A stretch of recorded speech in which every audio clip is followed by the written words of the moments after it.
যে কথা বলছিলাম যে এতগুলো কথা বলার উদ্দেশ্য একটা, যে আপনাকে কোরআন এবং হাদিসের কাছে আসতে হবে প্রথমে যদি আপনি জ্ঞান অর্জন করতে চান। বাট আপনার বেস, আপনার ভিত্তিটা হতে হবে কোরআন এবং সুন্নাহ। এরপর আপনি বাচ্চাকে যেদিকে নিয়ে যান ইনশাআল্লাহ সে সফল হবে। যে বাচ্চার ভিতরে কোরআন এবং সুন্নাহ আপনি দিয়েছেন ছোটবেলায়, ওই বাচ্চা বড় হয় যদি ডাক্তার হয়, এ কসাই ডাক্তার হবে না ইনশাআল্লাহ। এই বাচ্চা যখন বড় হবে, যদি ইঞ্জিনিয়ারও হয়, চোর ইঞ্জিনিয়ার হবে না। সে যখন রাজনীতিবিদ হবে, ইনশাআল্লাহ সে আল্লাহর দেওয়া বিধান অনুযায়ী দেশ শাসন করবে। সে যখন দেখবেন সমাজের কর্তা হবে, ইনশাআল্লাহ দেখবেন সমাজের মানুষের শান্তির জন্য কাজ করবে। বেস, ভিত্তিটা তৈরি করতে হয়। এটাই ছিল রাসূলের সুন্নাহ। এটা তৈরি করতে হলে আপনাকে প্রথমে কোরআন সুন্নাহর সাথে 6টা কাজ করতে হবে। একটা হলো পড়া শিখতে হবে, যার কোনো বয়স নাই, যার কোনো সময় নেই, যখন ইচ্ছা করা যায়, যার জন্য কোনো প্রতিষ্ঠানেরও প্রয়োজন হয় না। অনেক সময় বাসাতেও করা যায়, মসজিদেও করা যায়, মক্তবেও করা যায়, ইচ্ছা থাকলেই হয়। ইচ্ছা থাকলেই হয়। আমাদের যারা পূর্ববর্তী স্কলার, তারা কেউ মাদ্রাসায় পড়েন নাই, ওস্তাদদের কাছে গিয়ে পড়ে থাকতেন মাসের পর মাস, বছরের পর বছর, ওইভাবে জ্ঞান শিখতেন। জ্ঞান শেখার ইচ্ছা থাকলে আপনি শিখতে পারবেন ইনশাআল্লাহ। পড়া শিখেন। এরপরে কি করতে হবে? অর্থটা বুঝতে হবে। অর্থ যদি না বোঝেন, তাহলে আপনি কোরআন হাদিস পড়ার পরে অন্ধ থেকে যাবেন। যেমন দেখেন, আমাদের এই মুসলিম সমাজের মধ্যে দেখবেন যে প্রায় 90% মুসলিম আমরা নামাজ পড়ি না ঠিক মতো। কথা কি ভুল বললাম? প্রায় 90% মুসলিম এখন 5 ওয়াক্ত নামাজ পড়ে না, খেয়াল করে দেখবেন। কিন্তু কোন মুসলিম জানে না যে নামাজ ফরজ? কে জানে না? সবাই জানে। আবার দেখেন, আমাদের মুসলিমদের মধ্যেই প্রচুর সংখ্যক মুসলিম দেখবেন সুদ খায়। মুসলিম, এরা ইহুদি না, এরা খ্রিস্টান না, কিন্তু মুসলিম, লা ইলাহা ইল্লাল্লাহ পড়েছে। প্রচুর মুসলিমকে দেখবেন যারা রাসূলের সুন্নাহকে বাদ দিয়ে বেদাত ধরে আছে। প্রচুর মুসলিমকে দেখবেন তারা শিরিক করছে, কবর পূজা, মাজার পূজা ইত্যাদি। অনেক মুসলিমকে আপনি দেখবেন ঘুষ না খেলে পেটের ভাত হজম হয় না। এটা মুসলিমদের কথা বলছি। প্রচুর মুসলিমকে আপনি দেখবেন খালি দুর্নীতি আর দুর্নীতি, যেখানে যাবে সেখানেই ধান্দাবাজি, নিজের পেটের ধান্দা, জমি জমা করতে হবে, বাড়ি গাড়ি করতে হবে, খালি অন্যায়ভাবে মানুষের সম্পদ লুট করা। আমরা দেখে আসলাম বিভিন্ন জায়গায় সফর করে, অন্যায়ভাবে মানুষের সম্পদ যেভাবে আত্মসাৎ করা হচ্ছে। বিঘার পর বিঘা জমি, বিঘার পর বিঘা ল্যান্ড, একরের পর একর। ক্ষমতা আছে, দাপট আছে, গরিবের মাল চুষে খেয়ে ফেলল। এরা কি অমুসলিম?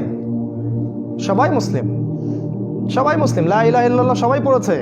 সবাই জানে যে ঘুষ খাওয়া হারাম, সবাই জানে সুদ খাওয়া হারাম, সবাই জানে নামাজ 5 ওয়াক্ত ফরজ, দুর্নীতি করা খারাপ। কে জানে না? সব মুসলিমই জানে। তারপরে কেন করে? কারণটা আমি আপনাকে বলছি। কারণটা হচ্ছে কোরআন এবং সুন্নাহ এর অর্থটা পড়েও ভিতরে ঢুকতে পারে নাই। যার হৃদয়ের ভিতরে কোরআন এবং সুন্নাহর নূর প্রবেশ করছে, সে কিন্তু কখনো এই কাজগুলো করতে পারবে না ইনশাআল্লাহ।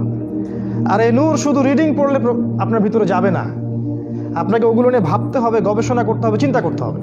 অর্থ না বুঝলে আপনি এটা করতে পারবেন না। লাস্ট একটা এক্সাম্পল দিচ্ছি। আল্লাহ পাক এই সূরা ফাতিহার কথাই বলি। সূরা ফাতিহা আল্লাহ পাক বলেছেন গায়রিল মাগদুবি আলাইহিম ওয়ালাদ-দাল্লিন।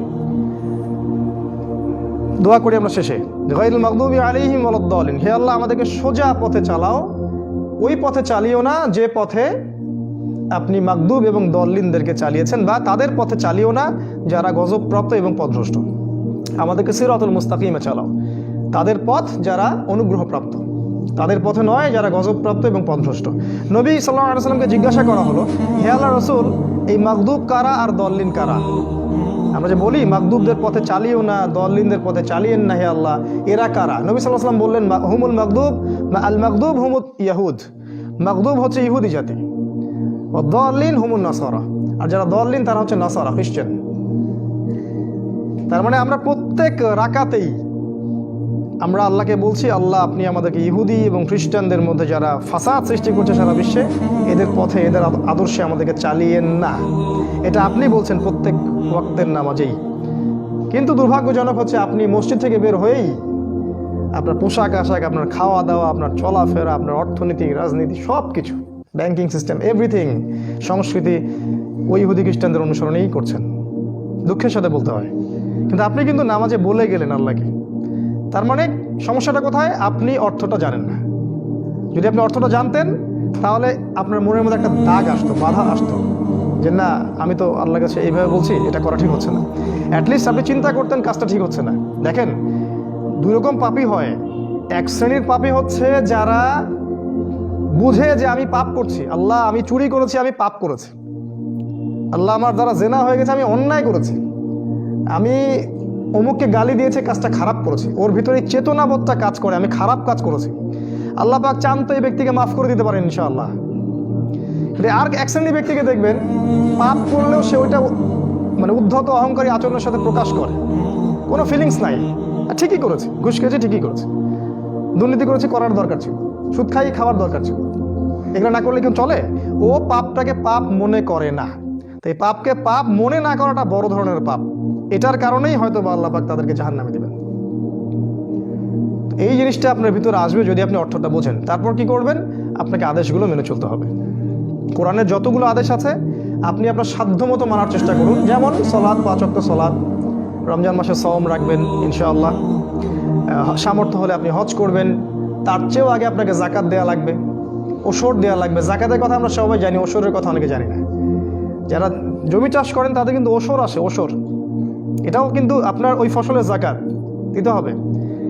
আপনার সামর্থ্য থাকলে হজ উমরা করবেন, আপনি সত্যের পথে চললেন, পিতামাতার সাথে ভালো আচরণ করলেন, আল্লাহর আদেশ নিষেধ মেনে চললেন, নবীর সুন্নাহ মেনে চললেন। এই যে আদেশগুলা, এগুলো মেনে চললেই তো আপনার জান্নাত ইনশাআল্লাহ।